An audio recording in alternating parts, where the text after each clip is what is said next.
Dan yang pertama mari kita bacakan isi syukur dan dengan Allah Subhanahu wa taala karena atas rahmat dan hidayahnya kita dapat berkumpul di sini untuk melaksanakan diseminasi budaya positif di SDN Negeri 20. Kemudian sebelum memasuki acara yang pertama nanti yaitu diseminasi dari saya sendiri, sebelumnya ada sambutan dari Ibu Perweni, mohon dipersilakan. Assalamualaikum warahmatullahi wabarakatuh. Waalaikumsalam warahmatullahi wabarakatuh. Bapak Ibu Guru SD 2 Pucung yang saya hormati, pertama-tama marilah kita mengucapkan puji syukur kepada Allah Subhanahu wa taala. Kita masih diberi karunia untuk berkumpul di SDN 2 Pucung ini yang mana di sini Pak Doni mau melaksanakan diseminasi budaya positif. Di sini saya dan rekan-rekan SDN 2 Pucung yaitu untuk mendukung jalannya melaksanakan diseminasi budaya positif, terutama bagi pendidikan guru penggerak yaitu Bapak Doni Kusuma. Semoga dalam melaksanakan diseminasi budaya positif ini berjalan dengan lancar sesuai harapan. Dan dari saya cukup sekian, waktu sepenuhnya saya persilakan. Terima kasih. Terima kasih Bu Perweni telah memberikan sambutan. Langsung saja nih Bapak Ibu, kita masuki penjelasan untuk hari ini yaitu diseminasi budaya positif.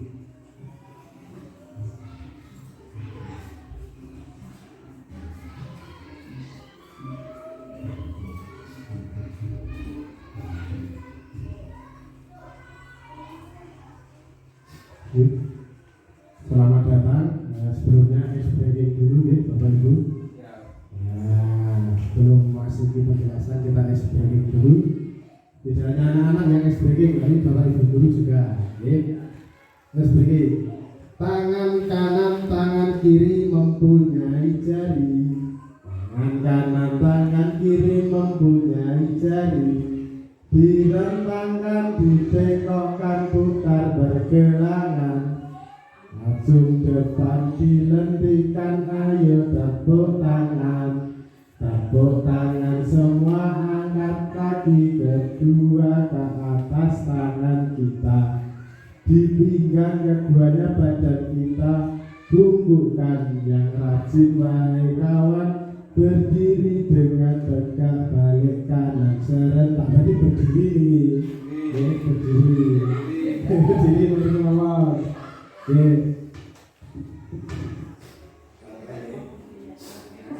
Tangan kanan, tangan kiri mempunyai jari. Dilentangkan, dibengkokkan, putar bergelangan. Ujung depan dilentikan, ayo tepuk tangan. Tepuk tangan semua, angkat kaki kedua ke atas tangan kita. Di pinggang keduanya badan kita bungkukkan. Yang rajin wahai kawan, berdiri dengan tegak, balik kanan serentak. Terima kasih. Jangan spriting kalian, Kemudian yang berikutnya, apa itu budaya positif? Bapak Ibu, contohnya budaya positif yang telah kita terapkan di sekolah. Budaya positif ini adalah nilai-nilai dan kebiasaan-kebiasaan di sekolah yang berpihak pada peserta didik agar mereka dapat berkembang menjadi pribadi yang kritis, penuh hormat dan tanggung jawab. Konsep inti dari budaya positif ini yang pertama adalah perubahan paradigma belajar, disiplin positif, nilai-nilai kebajikan, kebutuhan dasar manusia, motivasi perilaku manusia, posisi kontrol guru, keyakinan kelas, dan segitiga restitusi. Nanti kita akan bahas bersama di sini. Nah, ada perubahan paradigma. Ya, dari filosofi pendidikan Ki Hajar Dewantara, Bapak Ibu. Ini kita lihat ada bukan tabula rasa. Semua anak terlahir dengan bakatnya masing-masing. Jadi unik ya. Jadi filosofi Ki Hajar Dewantara itu masih dipakai sampai sekarang. Kemudian ada budi pekerti. Tugas guru menuntut bakat tersebut agar anak dapat tumbuh dengan selamat dan bahagia. Guru ibarat petani. Jadi guru itu ibarat petani, anak ibarat biji jagung. Nah, jadi biji jagung ditanam, kemudian guru itu sebagai petani disirami, kemudian diberikan pupuk supaya tumbuh dengan baik. Kemudian disesuaikan dengan kodrat alam dan kodrat zaman. Jadi alamnya di sini seperti apa, kemudian kodrat zamannya ini disesuaikan dengan zaman sekarang. Jadi sekarang teknologi sudah maju, kita juga harus mengikuti.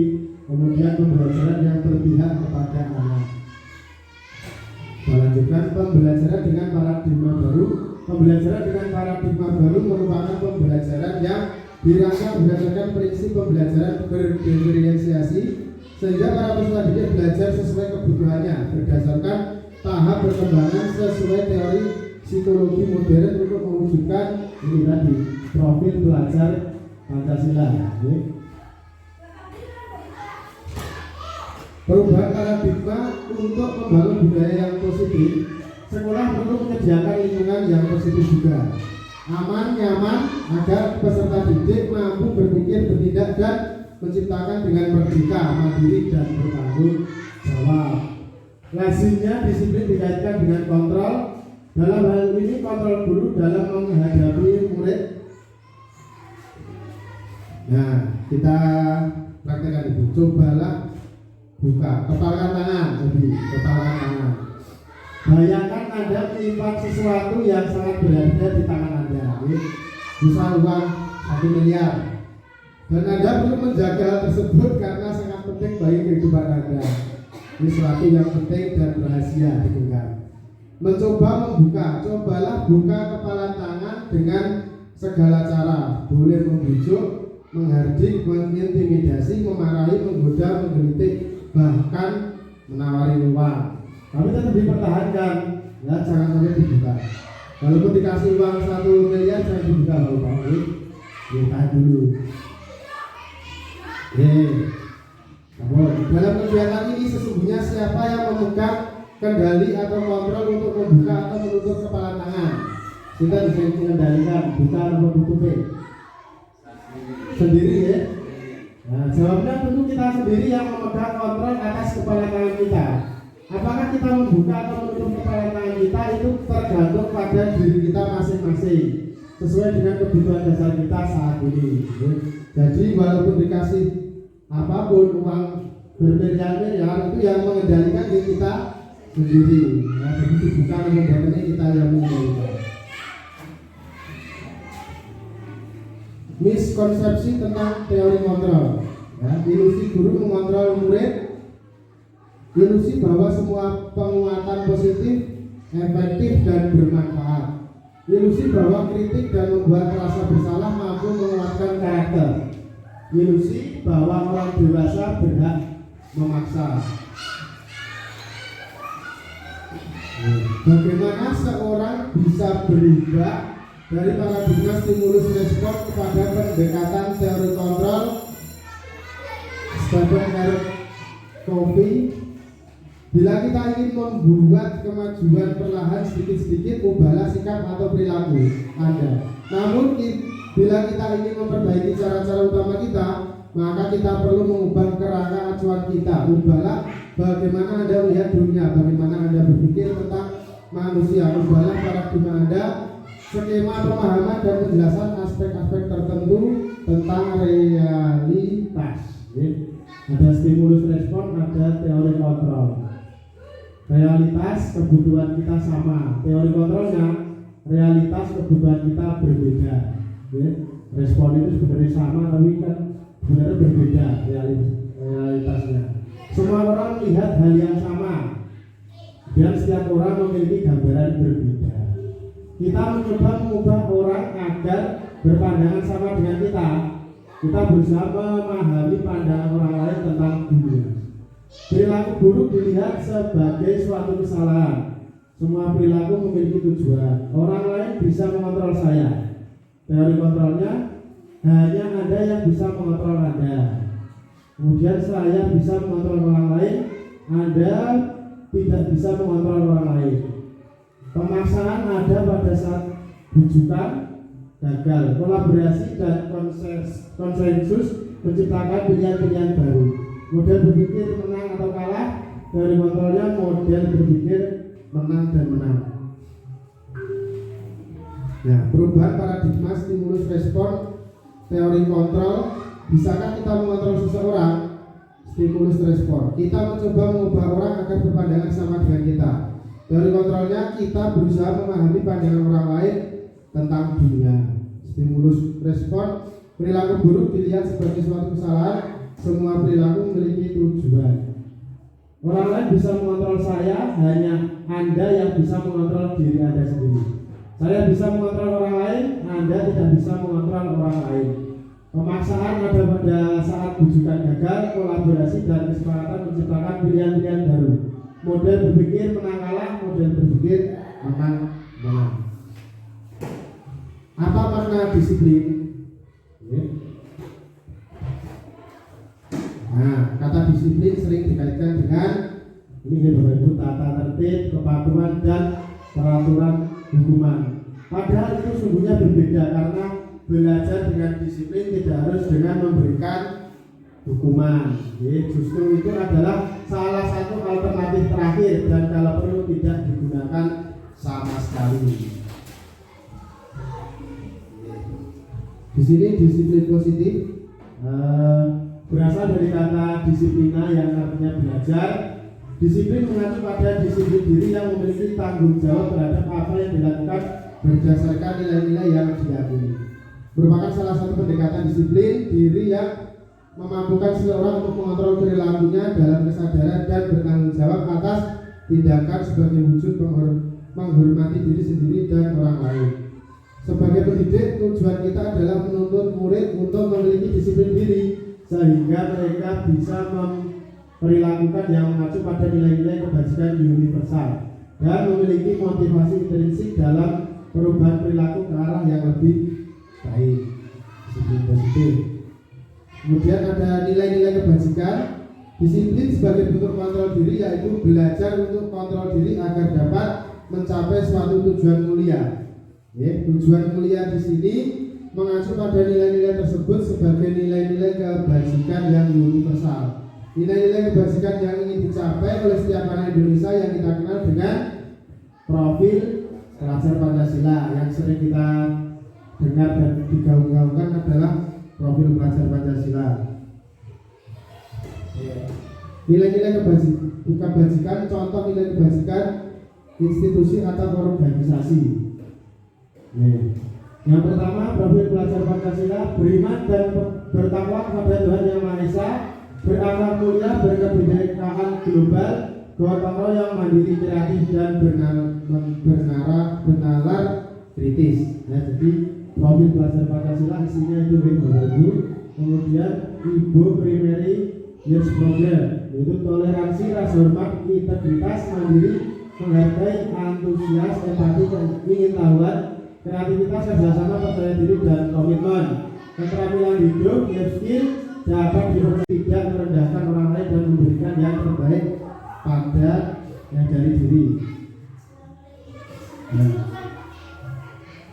Apa itu kebutuhan dasar manusia? Kebutuhan dasar manusia adalah suatu yang kita lakukan untuk mendapatkan apa yang kita inginkan. Kebutuhan dasar apa yang kita inginkan. Seluruh tindakan yang kita lakukan memiliki tujuan tertentu dan semua usaha terbaik yang kita lakukan adalah dalam rangka agar kebutuhan dasar kita terpenuhi. terpenuhi dengan baik. Nah, 5 kebutuhan dasar manusia, Bapak Ibu. Yang pertama, bertahan hidup sudah jelas, mempunyai makanan, pakaian, tempat tinggal, keamanan dan kesehatan. Yang kedua, kasih sayang, rasa diterima, tahu rasa diterima, dipedulikan, berbagi, kerjasama menjadi bagian dari kelompok. Penguasaan, harga diri, keinginan untuk dianggap memimpin, berprestasi, diakui, didengar. Kebebasan, mandiri, memiliki pilihan, mencoba hal baru, mampu mengendalikan arah diri. Kesenangan, bermain, humor, antusiasme, tertawa. Itu tadi 5 kebutuhan manusia. Kemudian refleksi dulu Bapak Ibu, sebagai seorang pendidik saat Bapak Ibu hadir di sekolah, motivasi apa yang mendasari tindakan Bapak Ibu? Yang pertama, apakah Bapak Ibu hadir karena tidak ingin ditegur oleh kepala sekolah atau pengawas Anda dan mendapatkan surat teguran, menghindari ketidaknyamanan dan hukuman? Atau Bapak Ibu ingin dilihat, dipuji oleh lingkungan Anda, atau mendapat penghargaan sebagai guru berprestasi, mendapatkan imbalan atau penghargaan dari orang lain? Atau yang ketiga, Bapak Ibu ingin menjadi orang yang berusaha dan bertanggung jawab serta menghargai diri Anda sendiri sebagai teladan bagi murid-murid, rekan guru Anda, serta lingkungan Anda, karena Anda percaya tindakan Anda sebagai pemimpin pembelajaran akan jadi panutan oleh lingkungan Anda. Kira-kira mana Bapak Ibu patut kita pilih? Yang terakhir. Oke, motivasinya yang paling bawah nih Bapak Ibu, jadi tidak hanya untuk mendapatkan penghargaan atau dinilai dari kepala sekolah atau pengawas, tetapi ini muncul dari dalam diri kita masing-masing. Kemudian motivasi perilaku manusia ada 2 faktor, faktor ekstrinsik dan faktor intrinsik, untuk menghindari ketidaknyamanan atau hukum tadi. Jadi itu dari luar ekstrinsik, untuk mendapatkan imbalan, penghargaan itu juga faktor dari luar, dan ini yang intrinsik dari diri kita untuk menjadi orang yang mereka inginkan dan menghargai diri sendiri dengan nilai-nilai yang mereka percaya. Apa bedanya hukuman, konsekuensi, penghargaan dan restitusi? Ini yang biasanya susah dibedakan ya Bapak Ibu. Hukuman atau konsekuensi, kita cek ya. Yang pertama, lebih membersihkan coretan yang dibuat di meja tulis. Ini resikono. Bersihkan meja. Hukuman atau konsekuensi ya Bapak? Hukuman? Konsekuensi ya. Cocok ya. Jadi semisal si A menyoret-nyoret meja, konsekuensinya berarti harus membersihkan mejanya. Hukuman ini tidak ada hukumannya, tidak ada hubungannya Pak. Berarti semisal nyoret-nyoret meja dihukum, konversi kamar mandi itu berarti hukuman. Konsekuensi itu sesuai sama yang dilakukan gitu. Kemudian murid diminta untuk push up 15 kali karena tidak menggunakan masker ke sekolah. Ya, berarti kan hukuman, bukan hubungannya. Wong udah nganggo masker dikon push up kali dihukum. Dulu saya menganggap ini juga sudah bagus, tapi ternyata seperti ini tidak baik. Memang gantikan kertas tugas teman yang telah dicoret-coret. Konsekuensi berjemur di lapangan basket pukul 12 karena ngobrol dengan teman. Hukuman. Murid diminta bertelanjang kaki sepanjang hari karena tidak menggunakan sepatu warna hitam sesuai peraturan sekolah. Itu dapat membingungkan.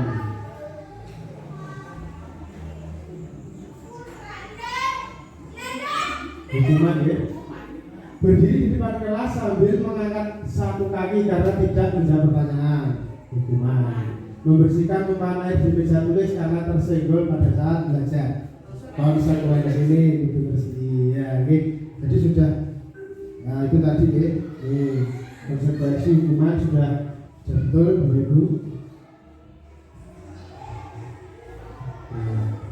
Hukuman oleh penghargaan. Efektif untuk dihukum oleh penghargaan. Efektif untuk pengaruh jangka pendek. Jadi hukuman ini efektif untuk pengaruh jangka pendek, tidak untuk jangka panjang. Ketergantungan tidak menyadari tindakan baik, merusak hubungan, timbul rasa ini dan berhenti mencoba, mengurangi ketepatan, lebih banyak membuat kesalahan, menurunkan kualitas, berhenti berkembang, mematikan kreativitas, menghukum tidak mendapatkan penghargaan, merusak motivasi dari dalam diri atau intrinsik.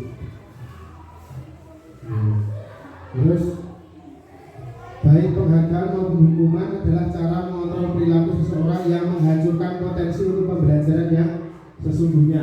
Tindakan memberikan penghargaan nilainya sama dengan menghukum seseorang. Restitusi menjadi sebuah pendekatan untuk menciptakan disiplin positif. Bentuk program kebajikan, apresiasinya dalam memberikan apresiasi, pengakuan perlu diingat beberapa hal.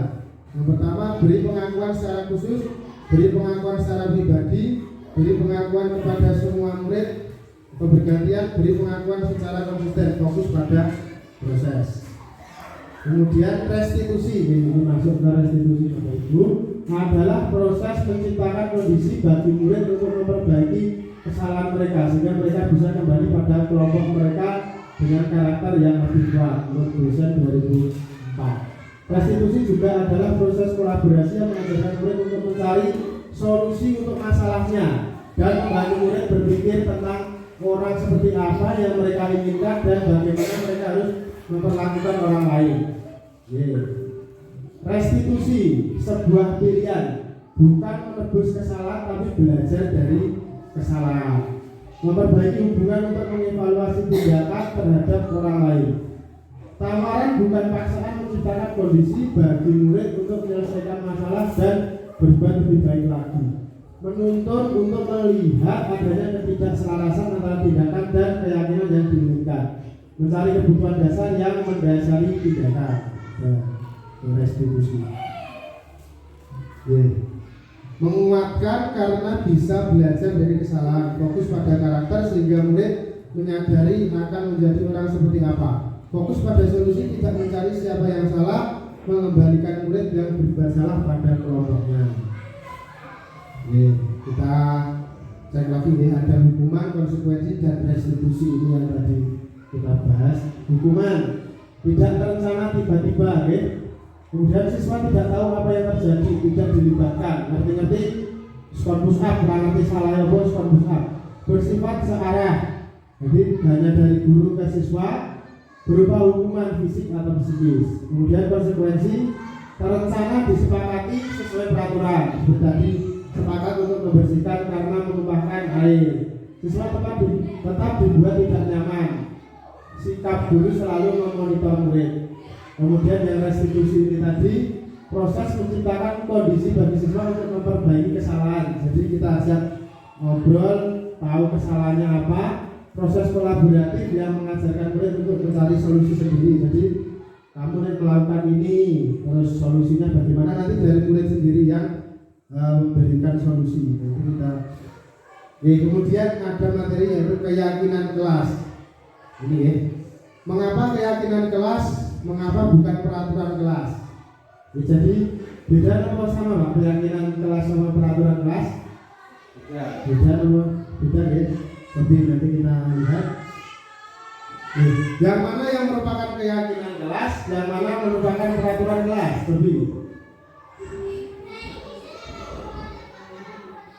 Datang tepat waktu mengucapkan salam.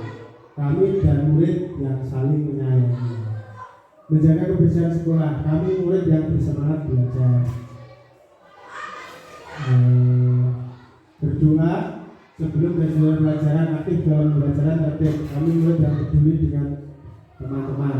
Jadi saya mereka mana yang merupakan keyakinan kelas. Sing sana apa sing mriki?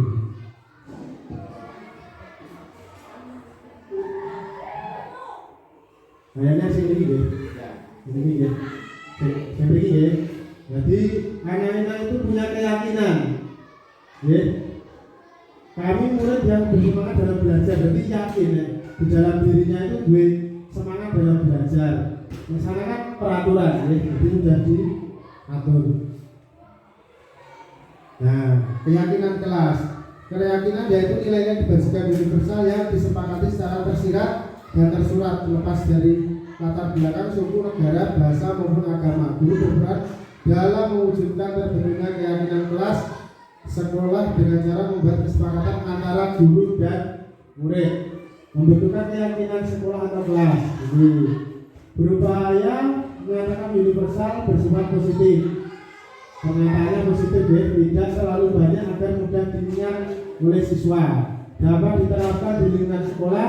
Semua warga kelas hendak ikut berkontribusi dalam pembuatan keyakinan kelas lewat kegiatan curah pendapat.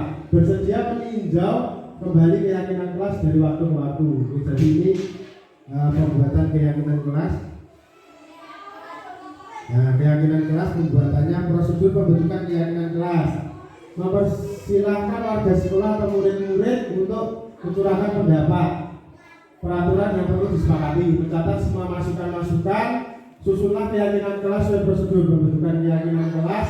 Gantilah kalimat-kalimat negatif menjadi positif. Ini contohnya jangan berlari di kelas koridor, menjadi berjalanlah di koridor kelas atau koridor. Jadi contohnya jangan berlari itu kan negatif. Diganti positif yaitu berjalanlah. Tinjau kembali daftar curah pendapat yang sudah dicatat, proses persetujuan dan penandatanganan terus publikasi. Ini kemarin saya sudah membuat di kelas 6 sedikit pembuatan keyakinan kelas kemarin di kelas 6.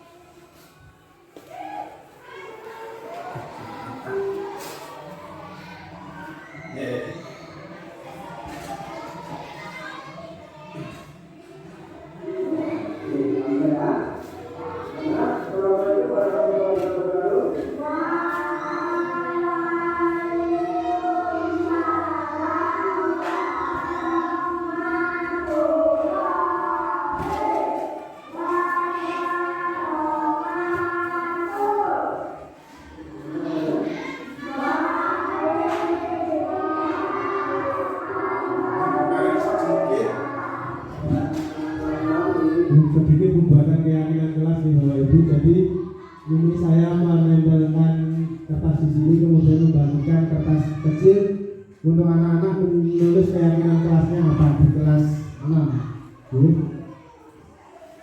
Jadi saya suruh membagikan, saya bagikan.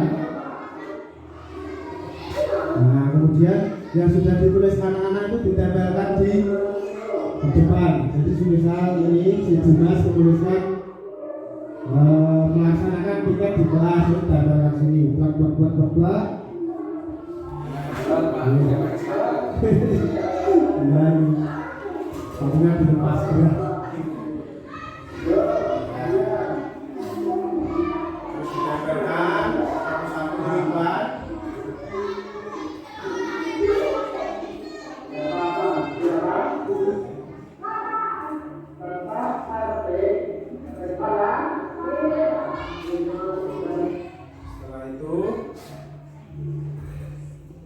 Setelah jadi tempel di kelas jadi tadi diambil kesimpulannya, terus ditulis di dalam kelas. Apa posisi kontrol guru? Nah, di sini 5 posisi kontrol guru adalah yang pertama, penghukum. Seorang penghukum bisa menggunakan hubungan fisik maupun verbal. Kemudian yang kedua, membuat rasa bersalah.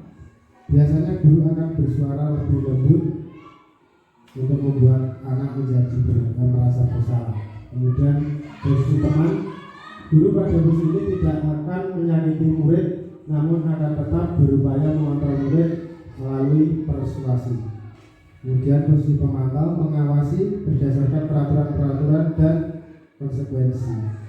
Untuk posisi manajer, guru berbuat sesuatu bersama dengan murid mempersilahkan murid bertanggung jawab atas perilakunya, mendukung murid agar dapat menemukan solusi atas permasalahannya. Nah, contoh penerapan 5 posisi kontrol guru. Dalam kasus ini siswa tidak memakai atribut lengkap saat upacara bendera. Nah, biasanya ini hormat pada bendera selama 1 jam. Ini maksudnya posisi penghukum. Berapa kali ibu atau bapak harus memberitahu kamu selalu saja mengecewakan ibu atau bapak. Itu posisi membuat merasa bersalah. Terus yang berikutnya, ayo dong ikuti aturan sekolah, tolong bantu ibu bapak ya sekali ini. Ya sudah, tidak apa-apa, lain kali jangan sampai berbuat seperti itu lagi ya. Ini posisi teman. Kemudian kamu sudah melanggar peraturan sekolah, kamu tahu konsekuensinya. Setelah upacara kamu beri atributnya ke koperasi dan jangan diulangi lagi. Ini posisi pemantau. Kemudian posisi yang terbaik ini dalam penerapannya sebenarnya yang manajer itu ya. Jadi apakah kamu tahu kesalahanmu? Jadi ditanyakan anak-anak menjawab. Kemudian kira-kira bagaimana kamu memperbaiki kesalahanmu? Nanti akan keluar sendiri dari anak, kemudian tinggal diarahkan saja. Jadi posisi yang terbaik ini sebenarnya posisi manajer, tapi sulit kadang dilaksanakan ya. Gampang ya penghukum tadi. Kemudian posisi kontrol guru, posisi ideal seorang guru, posisi di mana guru berbuat sesuatu bersama dengan murid, mempersilahkan murid mempertanggungjawabkan perilakunya, mendukung murid agar dapat menemukan solusi atas permasalahannya sendiri. Posisi manajer mengacu pada restitusi yang dapat menjadikan murid sebagai manajer bagi diri sendiri sehingga tercipta identitas positif yang berhasil pada diri murid. Ini segitiga restitusi, suatu proses dialog yang dijalankan oleh guru agar dapat menghasilkan murid yang mandiri dan bertanggung jawab. Dalam segitiga restitusi ini yang pertama ada validasi tindakan yang salah, menanyakan keyakinan dan menstabilkan identitas.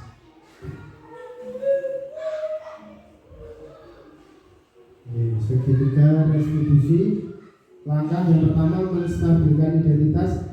Kita semua akan melakukan hal terbaik yang bisa kita lakukan. Validasi tindakan yang salah, semua perilaku memiliki alasan. Menanyakan keyakinan, kita semua memiliki motivasi internal. Ya, kemudian ada video restitusi sedikit ya Bapak Ibu.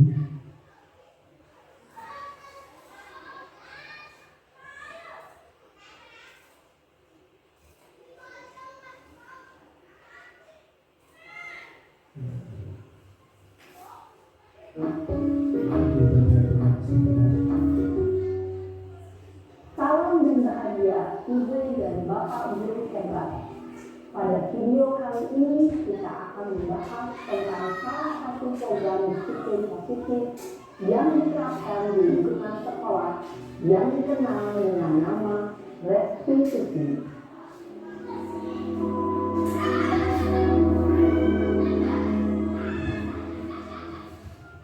Restitusi dikembangkan oleh pakar pendidikan dan dosen berlandaskan pada teori kontrol Dr. William Jameson.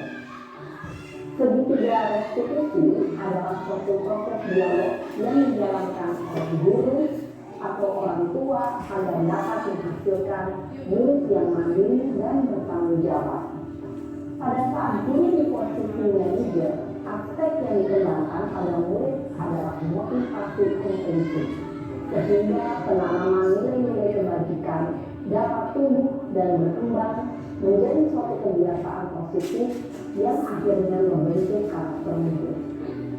Proses dialog ini terdiri dari 3 langkah yang digambarkan pada ketiga sisi pada segitiga restitusi.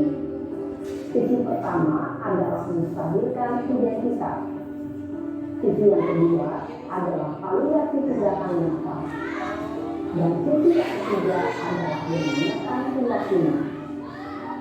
Ibu dan Bapak Guru berikut ini akan ditunjukkan bagaimana seorang guru berada dalam proses ketiga, restitusi.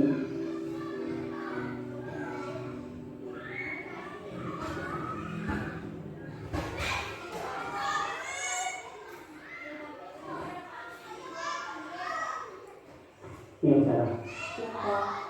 Sudah lama nggak ketemu Sarah? Kenapa hari ini ada di sini? Kesel Pak, kesel banget. Masa aku dikatain tukang fitnah Pak? Ya aku marah lah. Aku balik dikatain Eka di depan kelas. Kesel banget.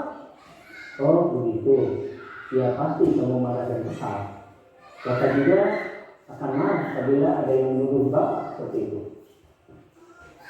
Kemudian pada saat itu kamu mau melakukan apa? Ya saya langsung ngatain Eka lah Pak. Kesel banget. Oh begitu. Pasti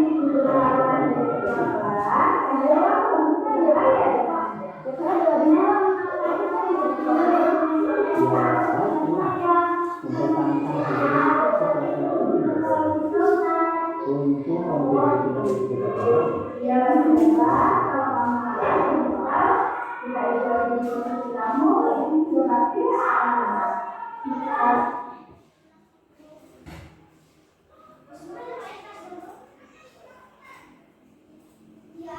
Untung saya masih bersabar dan hanya meminta saja. Sudah benar padahal saya pasti bela diri lah. Ya pasti ya. Tapi kamu memilih untuk tetap bertahan dan bersabar. Kamu memilih untuk tidak berbuat lebih parah lagi, kan? Nah, sekarang coba kita lihat lagi. Tindakan kamu yang minta pecah di kelas. Tindakan kamu itu kira-kira sesuai dengan keyakinan kelas atau prinsip kamu tidak? Enggak lah Pak. Capek Pak jadi pengarah. Jadi keyakinan atau prinsip mana yang kurang sesuai dengan keinginan kamu? Ya saya sebenarnya nggak menghargai orang lain. Mungkin saat itu saya menjadi emosi. Jadi tidak suka saat itu. Kamu meyakini tidak? Menghargai orang lain itu penting buat kamu. Yakin lah Pak. Iya, setuju. Kita harus saling menghargai. Namun ada juga keyakinan yang kita sepakati yang perlu kita jalankan apabila kita sedang marah, kan? Ya saya bisa lebih proaktif. Mulai dengan diri sendiri. Saya bisa jadi lebih bersabar, mengambil waktu juga untuk berpikir mau apa selanjutnya. Kira-kira kamu bersedia memperbaiki masalah ini tidak? Bersedia Pak. Kalau kamu memperbaiki masalah ini, kamu akan menjadi orang seperti apa? Saya akan menjadi orang yang bertanggung jawab kali ya Pak. Dan senantiasa proaktif. Iya, menurut kamu bagaimana rasanya menjadi orang seperti itu? Ya nyaman lah, bangga bisa bersabar dan menahan diri. Baiklah kalau begitu. Yuk kita pikirkan bagaimana memperbaiki masalah ini.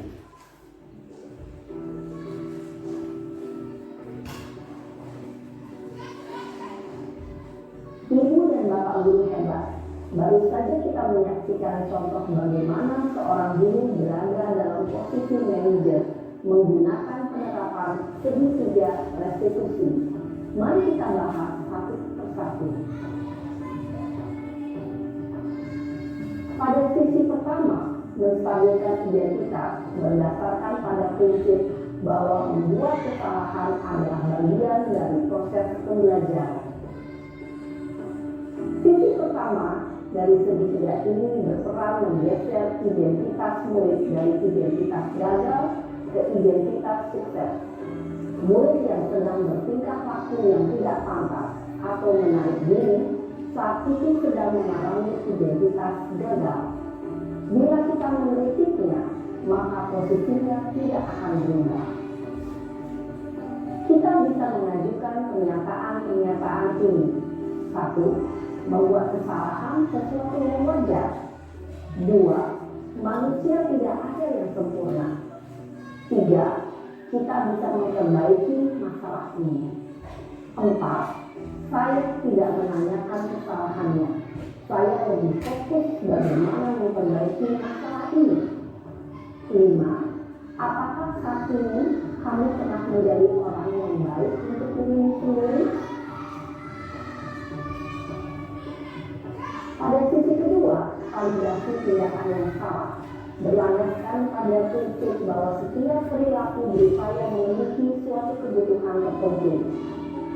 Guru yang telah memahami teori kontrol akan bergeser dari pemikiran stimulus respon menjadi proaktif dan mencoba untuk mengenali tujuan dari perilaku murid, mengenali dan mengakui kebutuhan murid ini dapat memperbaiki hubungan dengan murid tersebut. Pernyataan atau pertanyaan bisa disampaikan dengan nada suara tidak menghakimi atau memojokkan, sehingga dapat mengembalikan murid pada posisi positif. 1. Kami bisa saja bertindak lebih gegabah lagi dari ini. 2. Kamu bukan melakukannya tanpa suatu alasan tertentu. 3. Kamu melakukannya karena mempertahankan sesuatu yang penting bagi. 4. Mungkin kamu bisa mempelajari suatu perilaku baru yang lebih efektif. Bersediakah kamu mempelajarinya? Selanjutnya, kita akan simak sisi terakhir, yaitu menanyakan keyakinan. Teori kontrol menyatakan bahwa pada dasarnya kita termotivasi secara intrinsik. Pada saat perilaku yang salah telah divalidasi dan identitas sukses telah stabil, maka murid telah siap mengaitkan keyakinan-keyakinannya dengan tindakannya yang salah, dan pemikirannya telah bergeser ini menjadi fakta.